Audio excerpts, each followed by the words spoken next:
Fala pessoal, sejam bem-vindos ao Arena Ambiental. Hoje um papo muito legal sobre a lei de incentivo à reciclagem. Hoje a gente conta com a presença do Dr. Ricardo Abussafi, doutor em engenharia, conhece muito sobre gestão integrada de resíduos sólidos, economia circular, 25 anos de experiência, trabalha em parceria com a empresa S2F Partners. Dr. Ricardo, seja muito bem-vindo ao Arena Ambiental e para começar essa conversa, eu gostaria de fazer a pergunta: o que é a lei de incentivo à reciclagem? Muito obrigado por essa oportunidade de participar do podcast da Arena Ambiental, a gentileza do convite em nome da S2F Partners, está aqui para esclarecer um pouquinho, né, orientar sobre o que é a lei de incentivo à reciclagem, uma lei relativamente nova em sua questão regulamentar, né, e ter essa oportunidade também de refletir um pouco sobre a situação atual dessa legislação e também os desafios que a gente encontra com um pouco mais de um ano, quase um ano e meio aí de andamento dessa lei, né? Então, a lei de incentivo à reciclagem, ela é datada de 2021, a Lei 14.260, ela estabelece incentivos à indústria da reciclagem, né, e cria aí o Fundo de Apoio para Ações Voltadas à Reciclagem, o Favor Recicle, e o Fundo de Investimento para Projetos de Reciclagem, que é o ProRecicle. Mas ela se torna uma pauta, por exemplo, da gente estar aqui num podcast, conversando sobre as suas disposições e ali na prática, né, do que ela vem acontecendo na prática, a partir da portaria que foi publicada em 13 de dezembro de 2024, a portaria 1250, que regula e estabelece procedimentos relativos a como elaborar os projetos, a questões de elegibilidade, a os potenciais patrocinadores, como executar o projeto, e faz todo esse arcabouço de regulamentação da proposta. A lei de incentivo à reciclagem, então, ela tem esse objetivo fundamental de, a partir da lei de renúncias fiscais, né, do que você consegue de estabelecimento de renúncias fiscais, e casada com leis de incentivo, estruturar a cadeia de reciclagem. Então, ela tem um objetivo muito claro, ela está dentro de um ambiente de diversas leis de incentivo, como a lei de incentivo à cultura, a lei de incentivo ao esporte, dentre outras. Ela, então, é a irmã caçula dessas legislações sobre incentivo fiscal e tem o objetivo primeiro de criar mais um fluxo de investimentos para a estruturação da cadeia da reciclagem e podemos até dizer da economia circular.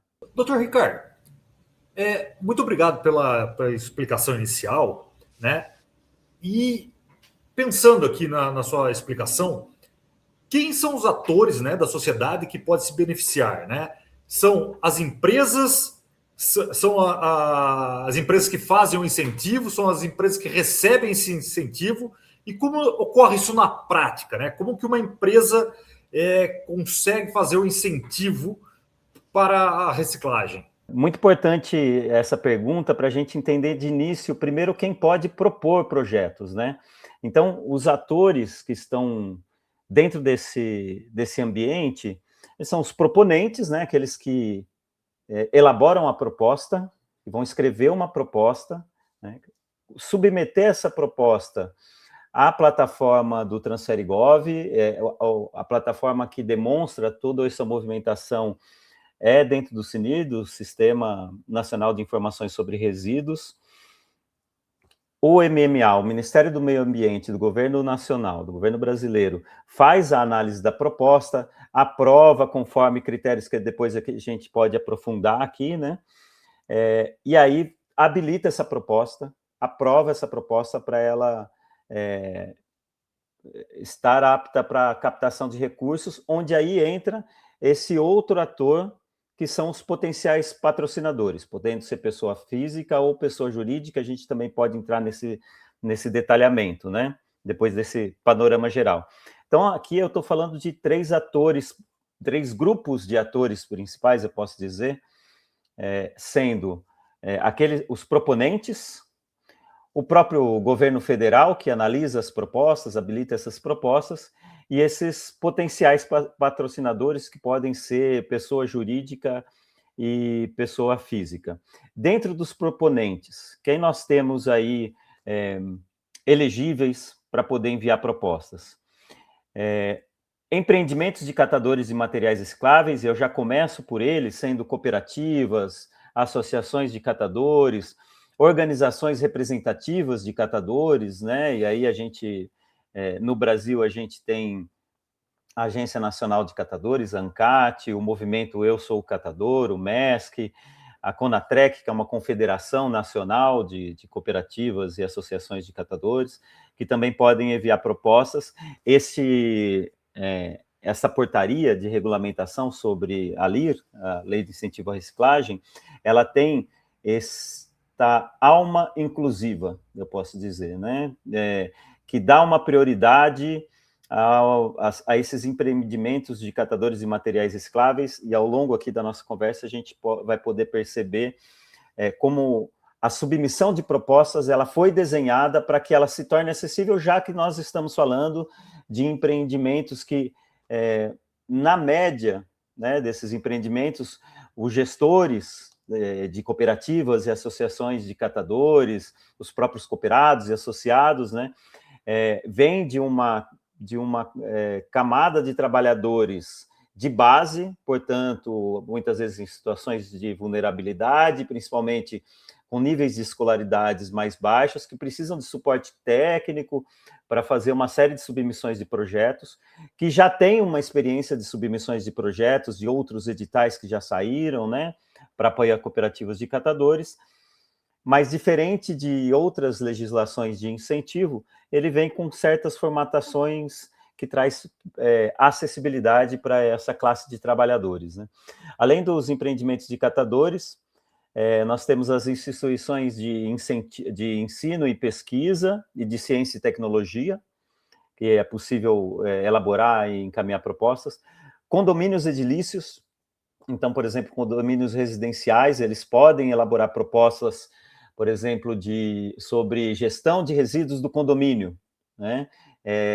Se eles não têm fundo suficiente, pode elaborar uma proposta sobre gestão de orgânicos, gestão de recicláveis, submeter essa proposta, e essa proposta sendo aprovada, os próprios condôminos podem investir como pessoa física, né, nessa proposta. Organizações da sociedade civil de interesse público, as OCIPs, organização de sociedade civil, as OSCs, consórcios públicos, órgãos públicos em geral, autarquias, fundações públicas, entre outras instituições públicas dessa natureza. A gente vê que tem um certo número já de consórcios públicos, de prefeituras submetendo projetos, e empresas classificadas de porte nas categorias de microempresa e pequena empresa. Esses 7 grupos de instituições fazem parte desse primeiro conjunto de atores que são os proponentes, tá?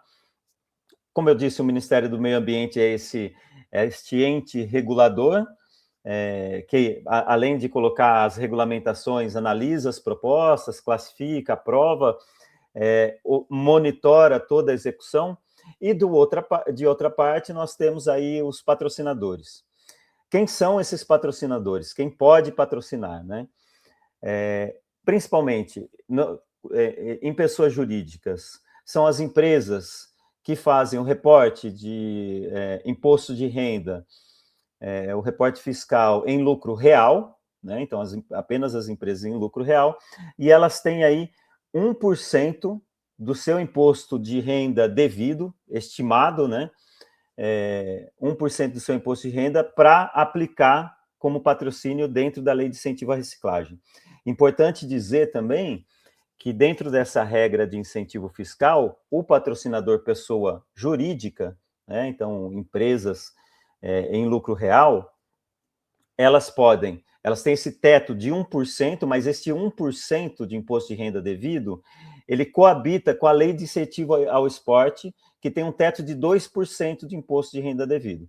Então, No caso de se a empresa, uma primeira tarefa de casa, né, a ser feita, que é ter qual o percentual de patrocínio que ela já faz na lei de incentivo ao esporte, se ela tem ali 2% já, né, do que vai ser devido de imposto de renda estimado no exercício desse ano, por exemplo, se ela já faz esse patrocínio de 2% total, ela não tem nenhuma porcentagem para aplicar na lei de incentivo à reciclagem. Se ela tem 1,5% já aplicado em patrocínios na lei de incentivo ao esporte, ela tem, então, 0,5% para aplicar na lei de incentivo à reciclagem. Se ela tem 1% na lei de incentivo ao esporte, ela chega no teto possível da lei de incentivo à reciclagem, que é 1%. Se ela tem só 0,5% na lei de incentivo ao esporte, ela não pode ultrapassar esse teto de 1% na lei de incentivo à reciclagem. Então, a lei de incentivo à reciclagem, esse 1% destinado a LIR, ela concorre com a lei de incentivo ao esporte, tendo esse teto de 1%. Acho que eu consegui desenhar com esses exemplos claramente, né?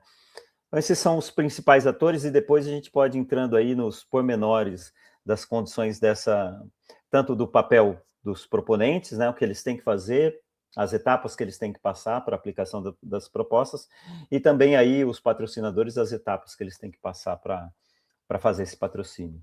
Ricardo, você tocou num ponto muito importante, né, que são os proponentes. Quando eles pensam em um projeto de reciclagem, você poderia rapidamente citar exemplos de projetos, porque muitas vezes as pessoas, quem vai propor, né, só fica pensando em ali separação do material, por tipo de material, mas é um tema muito mais abrangente, né? E você pode citar exemplos do que pode ser proposto? Perfeito, Bruno. Acho que esses exemplos passam muito pela peculiaridade do que é a lei de incentivo à reciclagem, né? Então, a gente tem que entender qual é esse verdadeiro objetivo da lei de incentivo à reciclagem, para a gente entender a diversidade de projetos que estão sendo aplicados e que podem ainda ser aplicados, né? Primeiro, a gente entende fazendo uma comparação com as outras leis de incentivo. Então, por exemplo, a primeira estratégia para a elaboração e diversificação de propostas é pensar em 2 interesses, ou 3, na verdade. Na natureza, na vocação da sua instituição, esse é o primeiro interesse, né? Nas demandas que a sociedade tem, no quesito reciclagem e economia circular, e também naquilo que é interesse dos potenciais patrocinadores, né? Se você não se baseia nesse tripé, naquilo que é a essência do seu trabalho, naquilo que a sociedade precisa estruturar e naquilo que são as dores ou as vontades, os desejos aí dos patrocinadores, a gente não alcança o sucesso na elaboração de uma proposta dentro da lei de incentivo à reciclagem. Então, entender que ali é uma plataforma para impulsionar a economia circular, integrar cadeias de valor e promover impacto ambiental com participação social no Brasil é importante.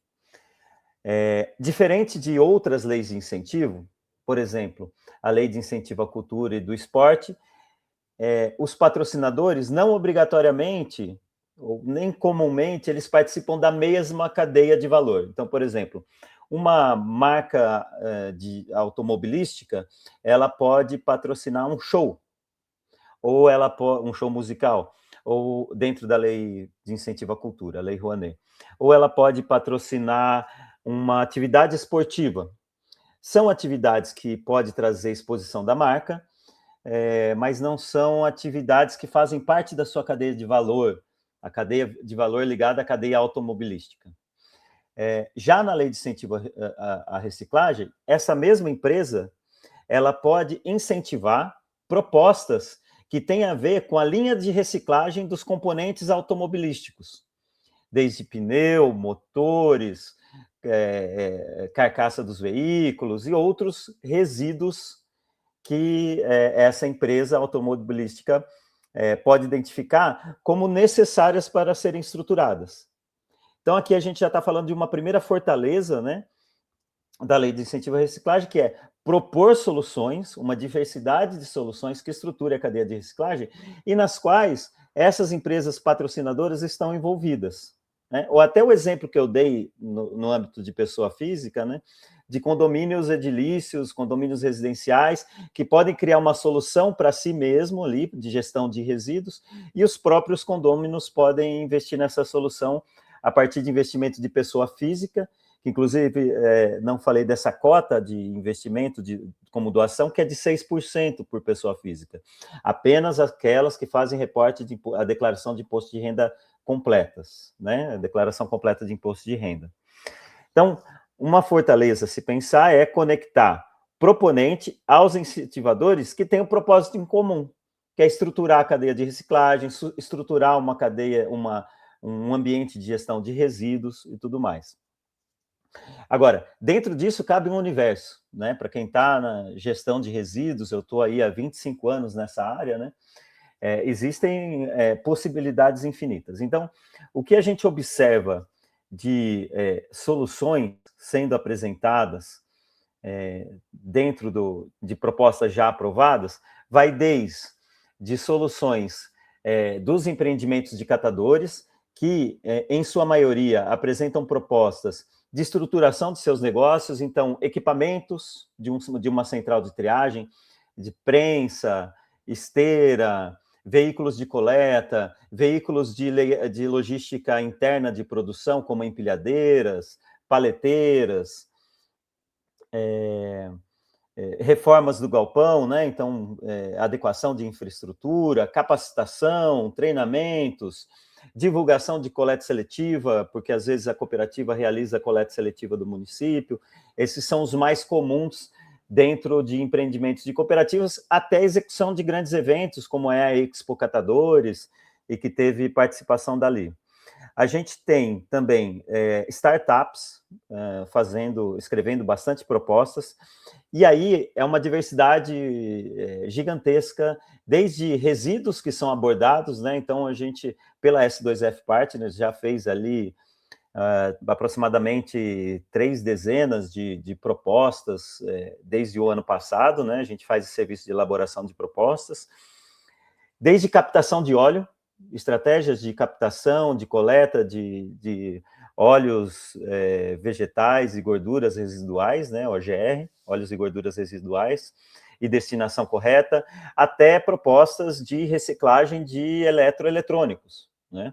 Isso só para falar da linha de reciclagem mesmo, partindo aí dos catadores e também de startups classificadas como microempresas e pequenas empresas. Mas a gente tem também propostas muito interessantes, a gente teve a oportunidade de facilitar e elaborar propostas de norte a sul desse país, né? Como no Belém do Pará, por exemplo, uma proposta de ecobarreiras em todos os canais, acho que são 24, 25 canais, né, que alimentam ali a malha fluvial de Belém. A gente sabe muito bem que é uma região que tem essa densidade de rios, de canais, de entrada de água, de abastecimento, muito importantes para a biodiversidade brasileira, e que aí tem uma proposta ali de construção de ecobarreiras em todos esses canais. As ecobarreiras, elas funcionam para barrar mesmo resíduos que vêm nos rios, nos canais, né? E fazer essa retirada. E essa é uma solução fantástica, porque enquanto a gente tem estratégias de redução, de poluição, de geração de resíduos, essas estratégias elas são mais que paliativas, né? Elas causam impacto positivo em tempo recorde, né? Os resultados eles vêm muito rápidos após a construção das ecobarreiras. Estações de coletas para catadores autônomos, por exemplo, existem algumas propostas de instalações nas ruas, e durante a COP teve uma divulgação de uma startup que fez e já teve aprovado e está em execução também em Belém. Durante a COP foi inaugurada, né? Então são estações em que recebe material não só da população, mas muito de catadores autônomos que às vezes não têm essa blindagem de uma instituição como as cooperativas, que conseguem fazer um valor melhor de venda de material e uma renda maior para os catadores. Os catadores autônomos, às vezes, ficam na mão de sucateiros, intermediários menores, que pagam valores menores, e aí as vem agora com essa solução das estações de compra de materiais recicláveis de catadores autônomos, distribuídos pelas cidades, que podem oferecer um valor maior, porque eles já têm contato direto com recicladores, rastreabilidade do material, e podem aí, com uma maior transparência, mostrar quanto está pagando para o catador autônomo, quanto está ganhando na venda do material, e trazer aí uma valorização da coleta seletiva. Até mesmo, no caso de OGR, por exemplo, de óleos e gorduras residuais, iniciativas de inovação tecnológica para a produção de combustível sustentável para a aviação, que são as SAFs, né? Que essa é um projeto de inovação bastante importante quando a gente pensa no OGR. Estratégias de divulgação, de educação ambiental, de sensibilização. Então, por exemplo, a gente também teve a oportunidade, a gente vê na plataforma também do CINIR, diversas soluções de arte e educação, que envolve diferentes escolas em diferentes regiões do país, procurando realizar uma sensibilização, mais do que uma educação ambiental, uma sensibilização ambiental para o tema em escolas, né? A gente sabe que a Europa faz muito isso. Todas as estratégias de educação ambiental, eles começam pelos pequenos, porque não só é o futuro, né, da humanidade, mas também é a porta de entrada para a sensibilização da família, né, as crianças. Então, muito projeto de arte e educação, com sensibilização nas escolas, e a gente vê dentro desses projetos de arte e educação uma preocupação em não só falar que aquele resíduo pode ser reciclado, mas já fazer uma oficina de reciclagem do resíduo. Hoje nós temos várias tecnologias de baixo custo que já podem mostrar, por exemplo, que o plástico sai dentro de uma oficina, daquilo que é resíduo se transforma em recurso e depois em produto. Então, bastante solução criativa aí e diversa dentro do ambiente. Doutor Ricardo, você tocou em muitos pontos e eu quero a seguir falar de alguns deles. Mas antes, eu queria tentar entender o seguinte, né? A lei é de 2021, né? Foi regulamentada em 2024 apenas. O que foi ajustado, ou quais são os pontos principais, né? Ou por que dessa demora, né, de criar uma lei e o decreto chegar anos depois? Essa é uma pergunta bastante importante e não é muito fácil de responder, não. Primeiro que, quando você... A lei, quando ela surge, né, ela surge com um corolário de possibilidades, né? O fundo para reciclagem, a gente tem, então, tanto a possibilidade do fundo de apoio para ações voltadas à reciclagem, que é o Favor Recicle, os fundos de investimento para projetos de reciclagem, que é o ProRecicle. Então, a Lei 14.260, ela funciona como um guarda-chuva de possibilidades de regulamentações. Dentre elas, a regulamentação de Lei de Incentivo à Reciclagem, que leva todo esse tempo para ser regulamentada, porque, primeiro, é preciso se fazer um racional sobre essas outras leis de incentivo. Então, por exemplo, o governo ele sempre tem que se preocupar com a lei de responsabilidade fiscal e estabelecer qual que é esse teto de renúncia fiscal, né? Então, a gente tem que, dentro do ambiente de leis de incentivo, o teto máximo em percentual é de 10% de renúncia fiscal, né? Então, a gente tem ali 6 leis de incentivo, antes da lei de incentivo à reciclagem, que cobrem esses 10%. 4% para a lei de incentivo à cultura, 2% para a lei de incentivo ao esporte e os outros 4% distribuídos, 1% para cada outra lei de incentivo e fundos e tal. A lei de incentivo à reciclagem, ela entra concorrendo, então, como eu expliquei, a lei de incentivo ao esporte. Esse foi o primeiro desafio, né? Como fazer esse racional sem mexer nos 10% de teto de renúncia fiscal que o governo federal pode fazer, né? Sem ferir a responsabilidade fiscal. E aí, depois disso, toda uma redação de como ela funcionaria com esta prerrogativa de inclusão social também. Então, não é uma lei como as outras leis de incentivo, é uma lei que ela vem muito forte, não só com essa prerrogativa sobre empreendimentos de catadores poderem elaborar propostas, mas, por exemplo, no seu artigo 6º, diz que se uma proposta ela não inclui o catador dentro da proposta, dentro do desenho da proposta toda, ela precisa justificar por que ela não está incluindo, porque é uma cadeia que não faz parte da cadeia que os catadores estão estruturados, ou qualquer outro motivo que possa vir a ser relevante para justificar por que o empreendimento de catador, porque o público catadores não é um público-alvo, ou o ator, ou uma parte dos atores da proposta, né? Todo esse desenho, tanto de pensar no teto fiscal, de como fazer uma lei de incentivo acessível, né? Ela levou um certo tempo, além de tudo que envolve uma regulamentação que é de consultar diversos setores, né? O relator da proposta, o autor da lei, né, Carlos Gomes, ele vem apresentar toda essa necessidade de articulação para fazer uma regulamentação bem desenhada, né? E, além disso, a proposta, ela tem esse desenho muito particular, porque, por exemplo, para você submeter, elaborar uma proposta, já tem ali pré-estabelecida todas as metas que podem estar contidas na proposta. Então, quando você vai fazer o plano de trabalho da sua proposta, você já tem metas definidas. Você só tem que escolher dentre aquelas 8 metas definidas. E dentro das metas definidas, nos anexos da portaria, já tem o que pode entrar naquelas metas, quais tipos de ações podem entrar naquelas metas. E também já tem os indicadores que você pode escolher para comprovar os resultados da sua proposta dentro dessas metas. Os resultados que você pode escolher e o indicador, então, quantidade de material recuperado em toneladas, dentro do intervalo do tempo. Tem várias prerrogativas ou pré-condições que facilitam a acessibilidade.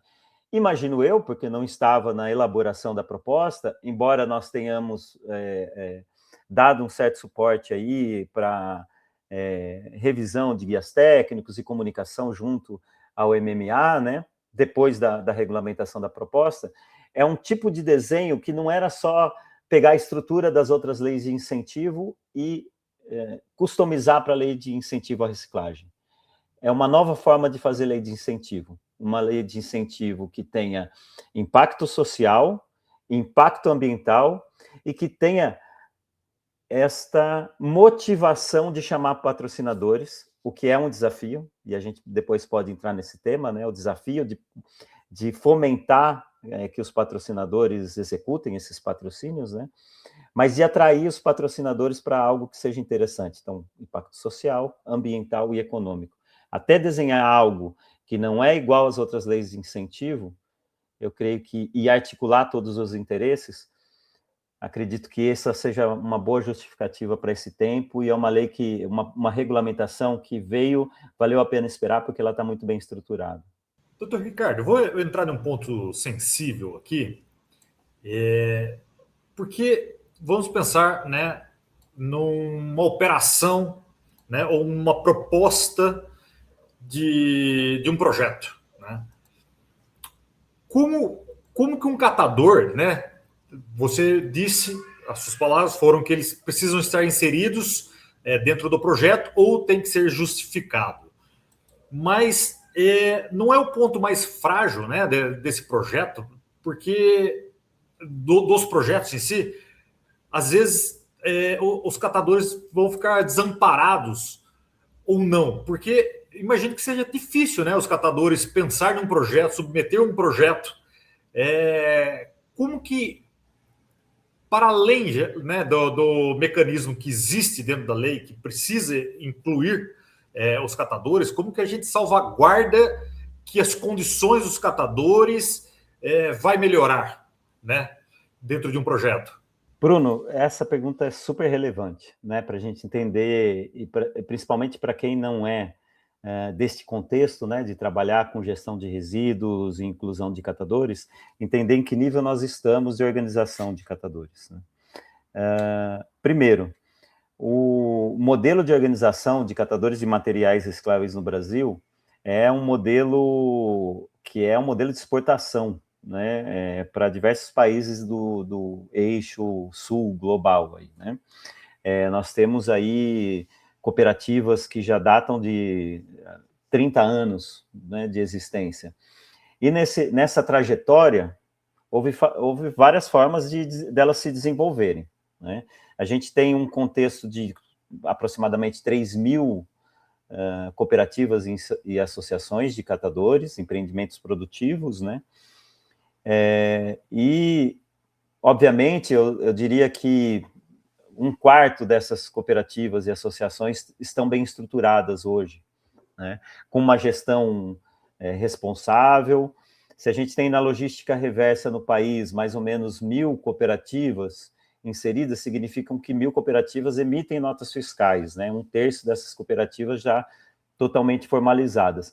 E essas cooperativas, quando eu falo cooperativa, subentende-se cooperativas e associações de catadores, tá?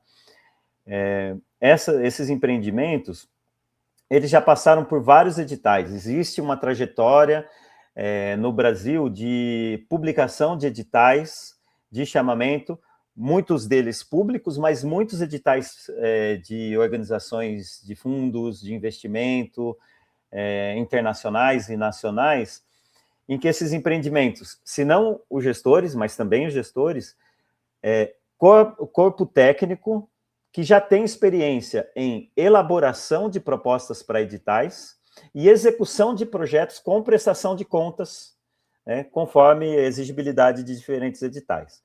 Então, a primeira informação a ser registrada é que muitos desses empreendimentos têm muita experiência em gestão de projetos, né, e gestão de projetos com investimentos públicos e privados, né? A outra informação é que estas gestões de projetos, geralmente elas são feitas em parceria com as gestões, que são empreendimentos gerenciados pelos próprios catadores, e corpos técnicos qualificados. A gente tem no Brasil uma classe de técnicos em gestão de resíduos focada em desenvolvimento de cooperativas de catadores, que historicamente já fazem esse tipo de suporte para esses empreendimentos e estão acostumados com esse fluxo de trabalho patrocinado ou financiado por diferentes editais. E aí a lei de incentivo à reciclagem, ela vem muito parecida, né? E digo mais, menos burocrática do que editais públicos, por exemplo. É muito mais fácil você elaborar uma proposta para a lei de incentivo à reciclagem do que uma proposta para um edital público da Fundação do Banco do Brasil, do BNDES, do Ministério das Cidades, do Ministério do Meio Ambiente mesmo, né? Que tem uma carga de documentação e de editais muito mais denso do que a gente vê na lei, né? Mas existe uma certa preocupação que eu entendo de onde vem essa questão, né? Não é qualquer proposta, então se você entra lá no site do CINIR, né?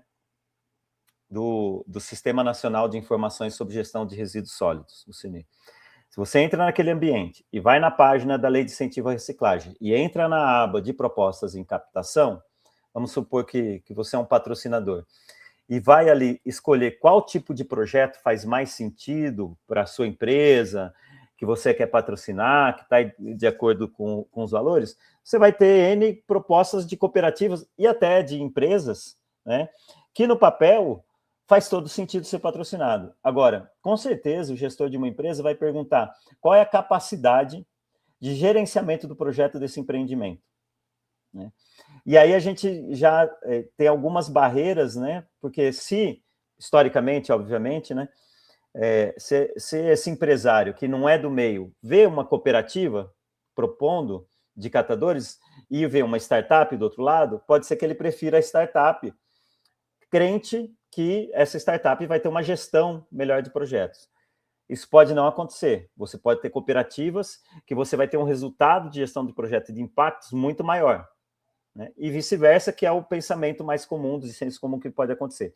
Por isso é muito importante, quando um potencial patrocinador que tem todo o acesso, toda a autonomia para ir na página do CINIR, escolher uma proposta, eleger aquela proposta como algo que faz sentido para a sua empresa, dentro dos valores da sua empresa, e fazer o patrocínio, né, autonomamente, é importante conversar com instituições, com autoridades, com especialistas que tenham conhecimento da área, que já sejam dessa área, para poder fazer o que a gente chama dentro da S2F Partners de uma curadoria de projetos, de entrar naquela plataforma de gestão.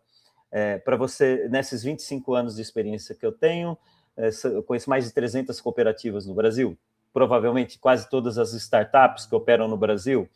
Se a gente somar aí com o Fabrício Soler e o Carlos Silva, sócios da S2F Partners, a gente tem um lastro enorme de conhecimento sobre essas iniciativas, para fazer uma avaliação realmente de se aquela proposta vale a pena, não só pelo interior da qualidade da proposta, mas pelo histórico daquele proponente. Essa é uma preocupação relevante e que essa pesquisa sobre o proponente deve ser feita para você ter um sucesso nessa relação entre patrocinador e proponente para a execução de uma boa proposta. Doutor Ricardo,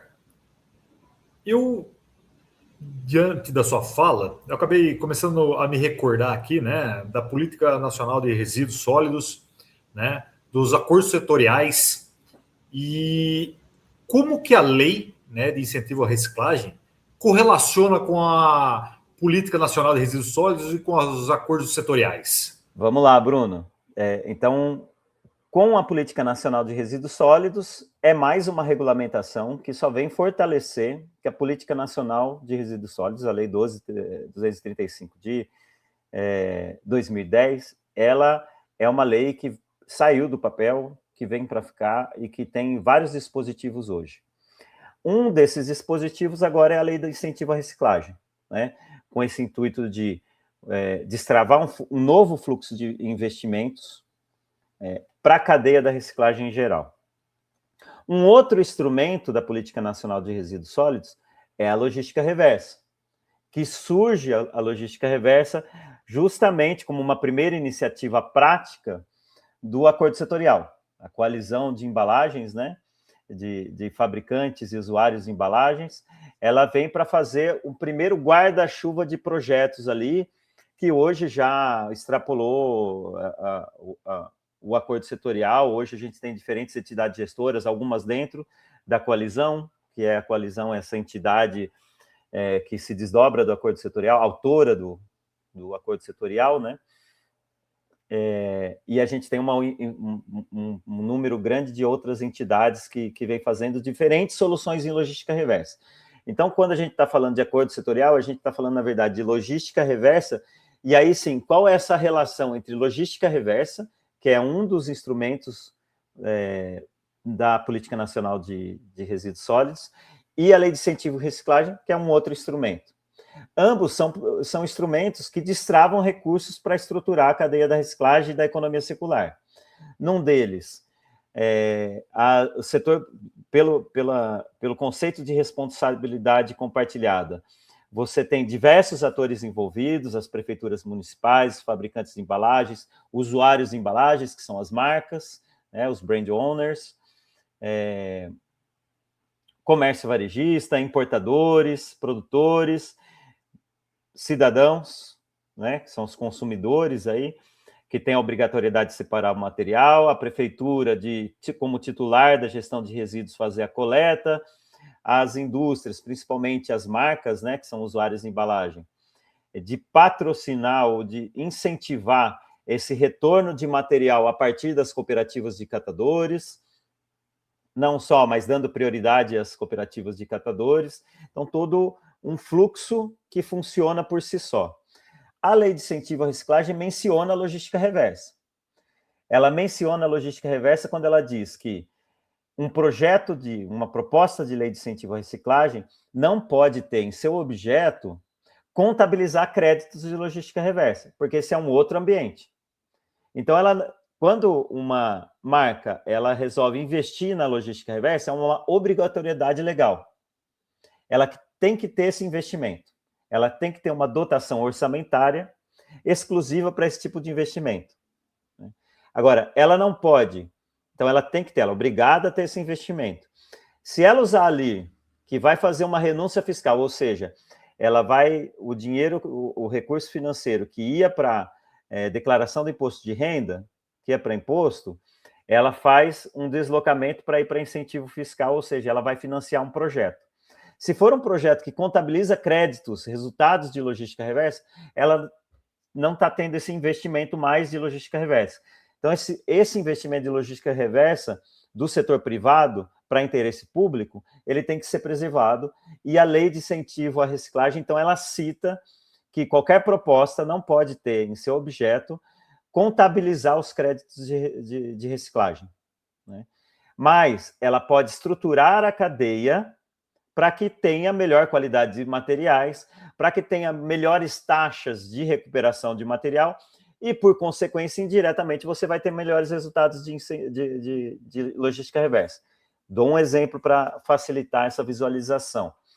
Então, quando você, dentro da logística reversa, uma cooperativa de catadores, ou até uma empresa privada, eles podem fazer a recolha do material, a coleta, ou receber esse material via coleta pública ou de terceirizada, triar esse material, vender esse material para o mercado de reciclagem, e o resultado fiscal, ou seja, da nota fiscal, do volume da quantidade que você já recuperou e fez a destinação correta para a cadeia de reciclagem, uma empresa ligada à logística reversa, ela vai usar esse dado como recuperação. De que forma? Eu vou investir nessa cooperativa, vou estruturar melhor essa cooperativa, os resultados de recolha de material, de recuperação de material, vão me servir de resultado de logística reversa. Isso é convertido sempre em crédito. Crédito estruturante, crédito não estruturante ou de massa futura, esse é um outro, né?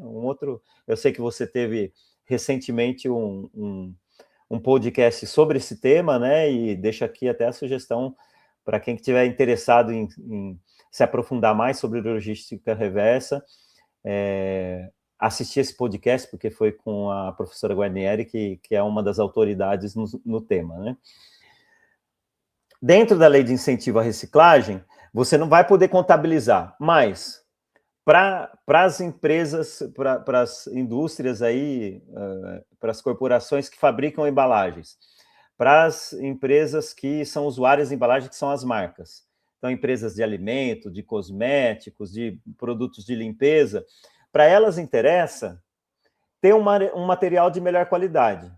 Se eu ajudo a estruturar bem a coleta seletiva, se eu ajudo a sensibilizar melhor o consumidor para separar melhor o seu material, se eu ajudo a cooperativa a ter mais estrutura para separar o material que vai chegar com uma qualidade melhor para a cadeia de reciclagem, e, por exemplo, desde a qualidade da separação do material até a coleta e a triagem desse material, diminuir o índice de rejeito, eu vou ter mais volume, que indiretamente no mercado de logística reversa vai ter mais oferta de material e de créditos para essas empresas conseguirem adquirir depois. Então, a relação entre logística reversa e lei de incentivo da reciclagem são em duas mãos. Uma, que não é permitido você contabilizar, você ter como objeto da sua proposta a contabilização de créditos. No entanto, estruturar a cadeia da reciclagem indiretamente vai melhorar os resultados de logística reversa para que você tenha maior oferta de créditos. Doutor Ricardo, eu sou da área de operações, né, de recolha de resíduos, e eu sei o quão difícil é olhar para uma lei e operacionalizar o que está escrito dentro da lei. Diante dessa lei, né, lei de incentivo à reciclagem, né, quais os maiores desafios que se encontra para operacionalizar projetos? Eu acho que hoje, se a gente tem ali, trazer alguns dados importantes, né? A gente, hoje, dentro do ambiente da LIR, nós temos um total de propostas aprovadas e em captação, né? Que já tem todo o seu critério feito e aprovado já para captar recursos, são 296 propostas em captação, mais 7 aprovadas que espera a publicação do Diário Oficial para ficar em captação, mas já pode captar recursos. Então, nós temos ao todo aí 303 propostas, né, captadas. A gente tem propostas desde em elaboração, em análise, aprovadas e rejeitadas, mais de 2.000 propostas. Então, um primeiro gargalo que nós temos aí é que o ritmo de análise de propostas para aprovação de propostas, ela ande mais rápido, e o governo federal, a gente tem notícias que o Ministério do Meio Ambiente vem se mexendo para que esse fluxo seja mais célere, né, principalmente aí numa estratégia que eles estão organizando de contratação de uma organização fora do MMA, né, para análise de propostas, para aumentar essa velocidade de propostas aprovadas. Mas, dentro das propostas aprovadas, a gente também vem observando, então a gente tem ali, por exemplo, o ano passado, né, nós tínhamos um teto de renúncia fiscal aprovado pelo governo federal, destinado à lei de incentivo à reciclagem, de 379 mil, quase 380 mil reais. Desculpa, 380 milhões de reais, né? Aprovados como teto de renúncia fiscal dedicados à lei de incentivo à reciclagem, em 2025. Tá? A quantidade de propostas aprovadas no ano passado foi em captação, aprovadas 249 propostas, só no ano passado, né? Teve um total de mais de 550 milhões de reais, o valor aprovado. Então, a gente tem um teto de quase 380 milhões de reais, mas o total em propostas aprovadas, 556 milhões, para ser mais exato, né? Isso é um valor maior do que o teto de renúncia fiscal, porque conta-se que nem todas as propostas vão conseguir captar dentro daquele ano que estabeleceu o teto, que foi 2025. Algumas propostas foram aprovadas no segundo semestre e tudo mais. O valor captado o ano passado de propostas não chega a 70 milhões. Então, quer dizer, de quase 380 milhões aprovados de teto fiscal, 530 milhões, 556 milhões aprovados em valor de proposta, nós tivemos aí, referente ao valor aprovado aí do teto fiscal, né, 70 milhões aí, um pouco, algo próximo de 20% do que estava previsto, né, de valor a ser captado. Então, a gente já, por esse indicador, percebe que ainda falta uma cultura de patrocínio para as propostas, porque a cultura de aplicação de propostas, a gente percebe que já pegou, né? A gente, então, no total, nós temos, se você vai no painel de gestão do governo federal, ali está um total que, dentro daquele total, tem as propostas em elaboração, porque às vezes a pessoa vai inscrever a proposta no Transferigov, e é por isso que é importante ter especialistas fazendo esse tipo de serviço, né? Que faz ali o primeiro cadastro, aí salva para continuar amanhã fazendo, esquece de anotar o número de protocolo e amanhã não acha mais a sua proposta, porque você precisa do número de protocolo e fica lá eternamente, então aquela proposta em elaboração, ela não sai do quadro em elaboração. Tem gente que não termina de escrever a proposta e tal. No painel de gestão do governo federal, a gente tem, então, considerando essas propostas em elaboração, mais de 2.000 propostas, né? Mas, na verdade, quem encaminhou para análise de propostas, nós temos aí um total de 1.113 propostas, pensando hoje, eu baixei hoje a planilha com todas as propostas, né? 1.113 propostas, um total de 2,5 bi, né, a ser patrocinado. O teto do governo federal o ano passado, então, como eu disse, foi de aproximadamente 380 milhões, esse ano é parecido o valor, só que a gente tem esse problema de captação de recursos. Então, este é um gargalo, 2 gargalos, a velocidade de análise de propostas e, após o público proponente, tem todos aqueles atores que eu citei no início do nosso podcast, habilitados para fazer, essa cultura já pegou. Nós temos várias propostas, mais de 1.000 propostas, mais de 2 bi em propostas aprovadas ou em análise. Mas o valor de patrocínio, ele ainda é muito baixo, para o potencial que nós temos de patrocínio. Então, esse hoje é o principal gargalo para a gente transformar toda essa diversidade que a gente vai falando durante esse podcast de propostas, todos esses desafios em algo prático, em uma LIR que esteja na prática. Ricardo, diante dessa sua explicação, né, quem faz a análise do projeto é lá no Ministério do Meio Ambiente, né?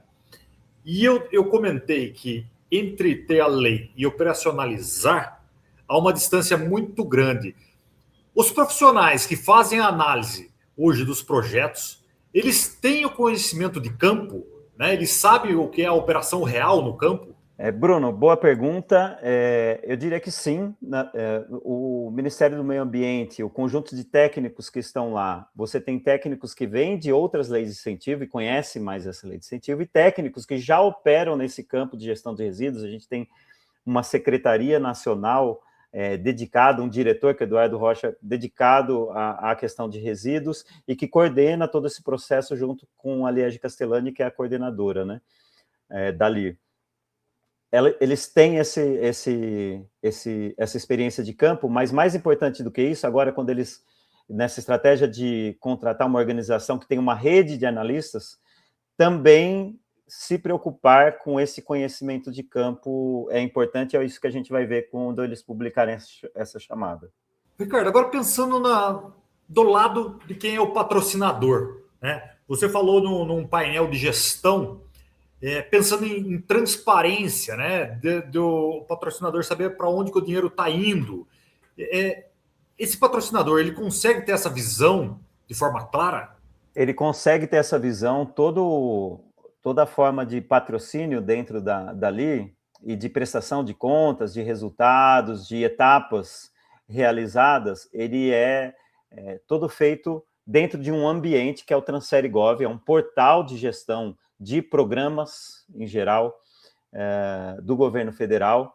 Era o antigo Siconv, mudou para Transfere.gov, hoje ele está um ambiente muito mais amigável para a gestão de projetos, e por ali a gente está falando de recursos que, na verdade, são recursos públicos, né, que o setor privado iria destinar para imposto de renda e que acaba deslocando para incentivo de projetos. Então, o ente regulador aí é o governo federal, personalizado no Ministério do Meio Ambiente, e que dentro do ambiente do Transfere.gov tem todo um quesito de transparência aí para acompanhamento do projeto, e é importante também ressaltar esse relacionamento entre proponente e incentivador, pensando não só na boa execução e transparência de resultado desses projetos, mas também de futuros projetos que o proponente possa querer colocar, e estabelecendo uma relação saudável com o patrocinador é garantia de novos investimentos. Ricardo, vamos pensar numa empresa que ainda não é patrocinadora, né? A gente falou de algum que é um gargalo, né? E pensando com uma empresa que potencial patrocinadora, ela pode utilizar da lei, né, para falar que ela usar como estratégia de ESG hoje em dia? Certamente. Inclusive, ela precisa contar com isso, né? Quando a gente na S2F Partners, por exemplo, pega um projeto para fazer estratégia de captação de recursos, além de fazer a elaboração de propostas, a gente tem toda uma carteira de propostas aprovadas para captação, que a gente faz esse trabalho, essa frente de captação de recursos, a gente tende a já mostrar para o patrocinador que essa proposta já está contabilizando diversos resultados de impacto social e impacto ambiental. Então, não apenas os indicadores que tem ali dentro do ambiente da Lei de Incentivo à Reciclagem, como recuperação de embalagens, como recuperação de resíduos em geral, como capacitação, renda adicional que vai conseguir para os catadores, número de empreendimentos incubados, estudos realizados. Existe uma série de resultados que não são obrigatórios, mas que a gente, por exemplo, entendendo essa relação entre proponente e patrocinador, trata de sistematizar como dióxido de carbono equivalentes evitados, quantidade de água economizada com aquele incentivo e diversos outros impactos sociais e ambientais que podem ser aí sistematizados para que num relatório de ESG, numa frente de divulgação de políticas ESG, o patrocinador possa contar com isso. Não é só apenas recomendável, como é muito importante que os proponentes tenham essa visão, né, de oferecer insumos, informações para os seus patrocinadores na área de ESG. Doutor Ricardo, qual a mensagem que a gente pode trazer aos potenciais patrocinadores, às empresas que não aderiram ainda, né? Para além da consciência ambiental, por que eles deveriam aderir? Perfeito, Bruno. Acho que a principal mensagem para os patrocinadores é que eles entenderem que a lei de incentivo à reciclagem, ela vem para algo muito maior que a divulgação da marca ou uma questão de promoção ambiental generalizada ou genérica, né? Ela é toda estruturada, e a gente vê a partir das propostas que estão sendo elaboradas e da relação já de patrocínio em execução, que ela vem para estruturar, qualificar e fortalecer a cadeia da reciclagem. O patrocinador hoje quando ele entra nessa barca de projetos, ele entra com uma certeza de que ele vai produzir resultados tangíveis, observáveis, sobre um setor que no Brasil ainda está engatinhando, né? A gente tem ali 8%, 8,5% do que a gente gera de resíduo retorna para um fluxo de aproveitamento de materiais.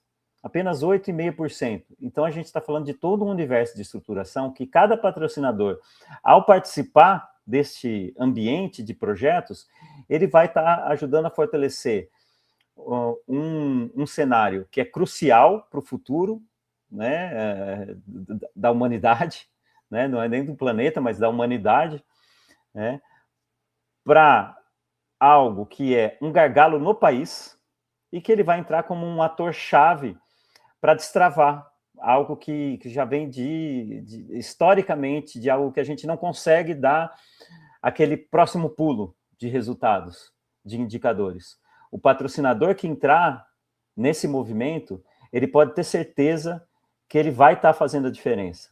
É quando a gente vê a Lear acontecendo na prática, acho que essa é a mensagem, né, que a gente vem aqui ao longo desse podcast, o Lear na prática. E aí eu já deixo esse gancho, né, porque dentro da S2F Partners, o nosso site, para você visualizar a proposta, a gente fez uma ambientação até mais amigável que o CINIR. Todas as propostas aprovadas estão lá no nosso site. As propostas que nós temos de cardápio, WhatsApp para tirar dúvidas sobre essas propostas, para entender melhor o impacto dessas propostas, não só daquelas que estão no nosso cardápio de propostas, mas todas as propostas que estão no ambiente da Lei de Incentivo à Reciclagem, já aprovados, estão nesse nosso site, que se chama learnapratica.com.br. Doutor Ricardo, a gente está chegando ao final, né? Mas antes eu gostaria que você falasse um pouquinho do Dr. Ricardo e da S2F Partners. Bruno, o Dr. Ricardo já está há 25 anos nessa vida, né? Eu tenho experiência desde 2001, trabalhando na gestão de resíduos, fazendo este meio de campo entre cooperativas de catadores de materiais recicláveis, gestões públicas municipais e relação com atores do setor privado, né? Nesses 24 anos, eu fiquei 17 anos no programa pioneiro em logística reversa, o primeiro programa que apareceu de logística reversa, que foi em 2006, e é o maior programa de logística reversa do país, que já passou de mais de 1 milhão de toneladas de embalagens recuperadas. Fui gerente desse programa, já executei mais de 20 projetos na área socioambiental e também cultural. Faço consultorias com organizações globais como a Uyghur, Systemic, Earthworm, CEPAL, da ONU, já tive prêmios como melhor tese de doutorado, tem um artigo publicado na própria CEPAL como Big Push da Sustentabilidade, venho coordenando o Fórum Brasileiro de Mudança do Clima, em parceria com a Sônia Dias, da UIGO, dentro da Câmara Temática de Economia Circular, e nesses últimos 1 ano e meio aí na parceria com a S2F Partners, aprimorando desde o início, assim como foi na logística reversa, né? Tive o prazer de estar desde o início da estruturação da logística reversa no país, agora desde o início da estruturação da lei de incentivo à reciclagem, algo que a S2F Partners vem se dedicando não só para entender, mas com essa motivação de destravar os financiamentos que são potenciais dentro dali. Por isso a gente desenhou esse site que seja mais amigável do que o CNI, né? E que possa trazer aí essa relação. Patrocínio é uma relação que se constrói, né? Uma relação de confiança e de competência, e a gente vem para facilitar essa relação entre proponentes e patrocinadores nesse site lirnapratica.com.br. Doutor Ricardo, foi um imenso prazer recebê-lo aqui nesse pequeno projeto. Foi uma aula sobre a lei. O tema é muito grande, ele é muito complexo, né? Mas você trouxe clareza, né? Foi objetivo na nossa conversa. Queria agradecer demais a sua disponibilidade e espero contar com você para futuras conversas. Bruno, eu agradeço o convite em nome da S2F Partners.